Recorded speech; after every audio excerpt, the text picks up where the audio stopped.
So welcome to South Yards and to the Ropery. Now we're very fortunate at Princess Yachts to have this building. You may hear a bit of background noise, that's because we have a tin roof and it's typical Plymouth weather and pouring with rain outside, so apologies for that. But we make a full-scale mock-up in plywood of every boat we build, and that's from the smallest boats all the way up to the largest in the range.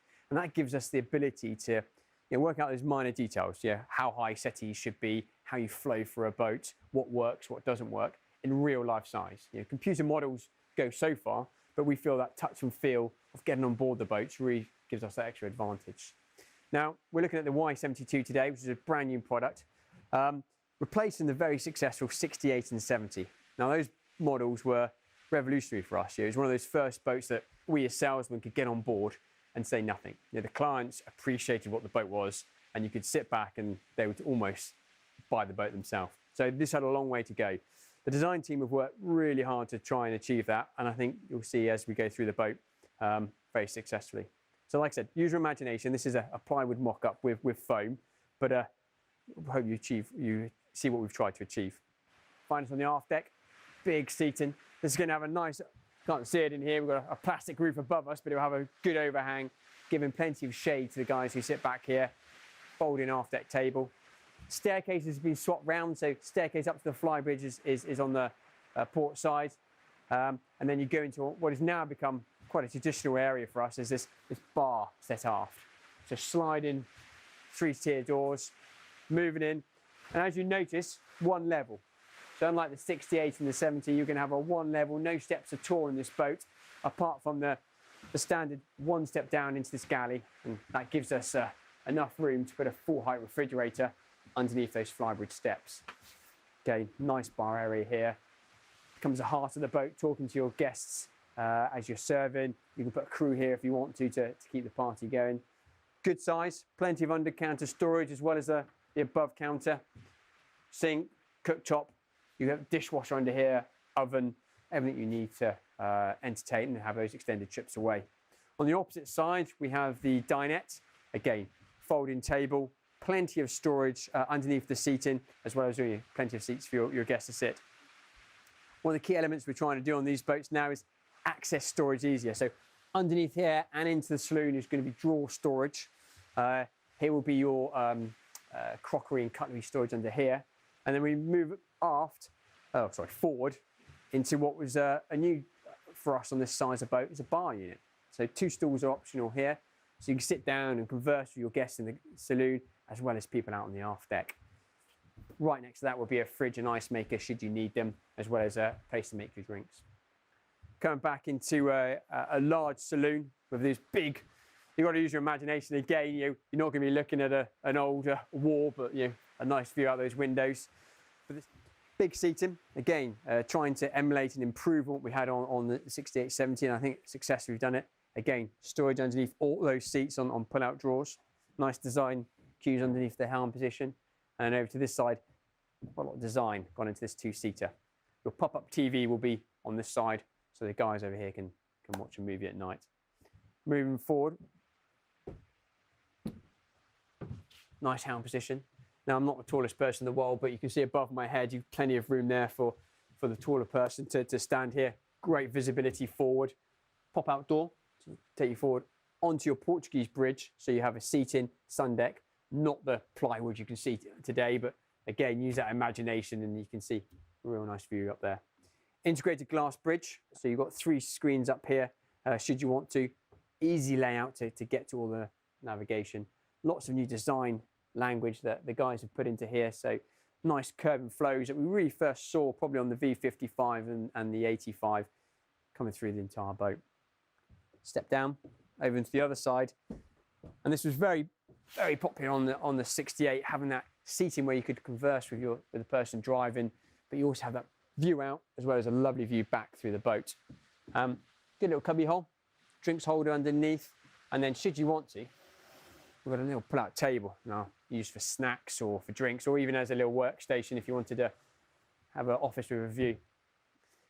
Move forward, guest accommodation, so steps down to 3 cabins down there, so separate for your guests.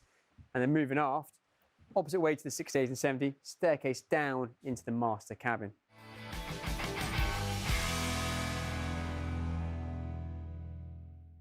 Okay, and you join us here in the lower master cabin of the Y72. You arrive down a separate staircase from the main deck into your own private lower lobby. Washing machine and tumble dryer, traditionally outside of this cabin, has moved forward into the main guest thoroughfare passageway, which frees up a lot of space here. So you now have your own linen store or large storage space dedicated to this cabin. Now, the Y72 is the introductory boat into the Y-class range, so it steps up quite considerably from the outgoing F70, which is the top of the Princess Flybridge range. Now, when you move up into the Y-class range, it takes quite a significant step up in specification and look and feel, and also layout. One of the significant layout changes is the position of the bathroom and the dressing area in this cabin. So on the F70, it was ahead of the bed in the corner. Now this follows the rest of our range from the Y-class, basically from 70 feet up, where that bathroom moves in behind the bed. So you access it through here into your own dressing area, just following on from the dressing table behind me. You've got a nice set of drawers, mirror, large storage wardrobe outboard here, and then through into the bathroom with a huge shower, big windows. So a large part of that escalation into the Y-class range is the character of the boat and the way we portray that in the interior and exterior design. And the character and the feel is where Pete's been working very hard over the last few months. So the first thing that you'll notice in this cabin is there's some very striking features that we brought down from the Y85. For instance, the slatted headboard feature, which will have a really nice soft material next door to it. When you get into a Y-class boat, there's a lot of attention to detail as well. So, for instance, on the vanity table, we've got this chamfered edge detail, which is upholstered in really nice leather. It's got a lovely stitch feature along the top of it. Also, we've got this really nice bookcase, which is also upholstered on the inside. In fact, generally speaking, the cabin will get a lot more upholstery than it would from an F-class boat. Moving on to the forward bulkhead, we've obviously got the TV here, but around that we've got a really nice wallpaper, which is, again, it's a really nice, soft, natural feeling, almost like a linen, basically. And this really nice, soft, upholstered stateroom sofa as well.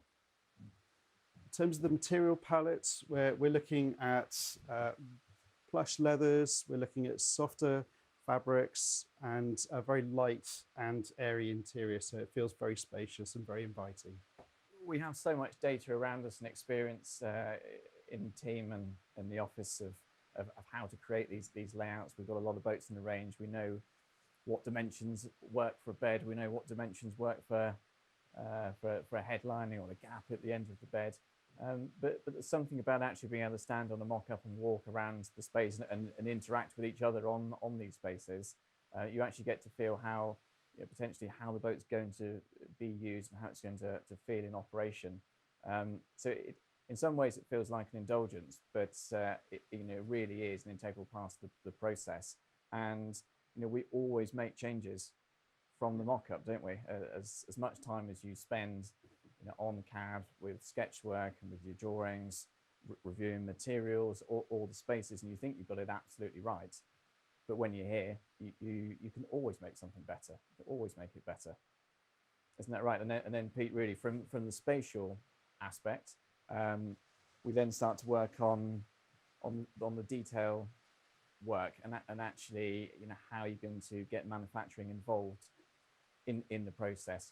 They'll come and assess this with us, not just from a design point of view, but from manufacturability.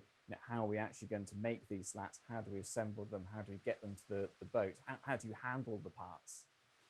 Yeah, absolutely. It's one thing spinning a model around on screen and getting an idea of the proportion and the perspective and the balance of materials that you have. But when you actually come into a space, physical space, and you can interact with it, you're not looking through this little letterbox that you had previously. You actually get to feel the proportions and really understand them. It's not two-dimensional anymore.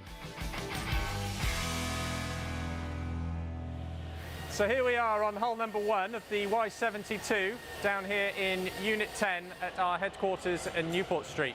It's a hive of activity here today behind me. There's lots and lots of work going on, so pardon the noise. But as you can see, here we are in the cockpit, and it's really taking shape. This boat's now been in build for 4 weeks, and you can distinctly see some of the features the Y72 has to offer. You've got this really large U-shaped seating here on the cockpit sole. And you can see the first few steps that are going to make their way up to the flybridge. In a few weeks' time, we'll be seeing the canopy go onto the boat, and she's really going to start to take shape. As we move forward, you'll see here we've got a really large opening in the deck space here, which gives our engineers access to the engine room for all the fit-out work they're doing before the engines go in for their final fit, which is going to be happening very soon. And as we move forward through the boat, we're at the patio door about here, and then as I step into here, I'm in the dinette space, which is to starboard of the galley. And on the port side, you've got a very, very small step down into the galley space, where you'll find everything you're going to need in the galley of a 72-foot motor yacht. I'd like to point out that on this deck, everything is all on one level with the exception of the galley, which is a real step forward for the 70-foot flybridge. So as we move forward into the saloon area of the Y72, you can see the engineers are making great progress on running in all the looming, all of the pipe work for the split gas aircon system. There's 2 aircon systems available on this boat. You've got the standard system, which is good for ambient temperatures up to 40 degrees, and then the Gulf specification, which is good up to 50 degrees. So that's fantastic on a 72-foot yacht. And that really is something to say about this boat. It is a step away from the flybridge class and up into the yacht class. And you'll see that with some of the other features that you have seen today and through the rest of this boat. The helm station will be here at this raised level with dual seats, and it will be the first to offer the bonning control and monitoring system in the range. So 72 will be the smallest boat in the range that offers that, and that's a first for us, so that's a really big step forward as well. You've got the pop-out door here in the cutaway you can see in the deck house here, and that gives you an indication of just how big that door is going to be, which again on a 72-foot yacht is going to be fantastic for the operator or the crew that may be running the boat for the owner. On the port side here, you've got a 2-step raising to the L-shaped seat that faces forwards, and again that's raised purely to give you a fantastic view out of the windscreen, whether you're in port enjoying a cup of coffee or underway en route to your next destination. It also allows for some fantastic headroom down below. The staircase here is separate to the guest accommodation staircase and runs down to the master cabin, and you'll see that we've actually run this staircase forwards rather than aft, and that gives you plenty of volume in the master cabin, which on this boat is again really, really fantastic. And then much like our Y78, you've got a separate guest staircase which runs down to 3 cabins and 2 bathrooms down there, which will accommodate up to 6 guests in plenty of comfort. So as we stand here in the saloon, as I say before, all on one level, you can really start to get a feel for the view you're going to have outboard of this boat on both sides. So this is the starboard side behind what's going to be the U-shaped seating, and the buttress is very, very low with nothing to obstruct the view beyond it. So that's going to be, once this boat's on the water, I cannot wait to see it. It's going to be fantastic. And no different on the port side. We've currently got an S78 next to us here on the production line, but you can see just looking at the glass in the deck house of the S78 just how good it's going to be. And then you'll have on this side of the saloon, you'll have a pop-down TV, which is 55 inches. Not much else to say on this deck at this stage. There's going to be a lot more to come soon once the deck house really starts to take shape around us. So the Y72, it's really pushing the boundaries and bringing the boat from a flybridge class boat into a Y class boat, which seems so strange to say on a 70-foot boat, but we've really managed to get a lot of features and really push the spec high on this model, and we think it's going to do really, really well.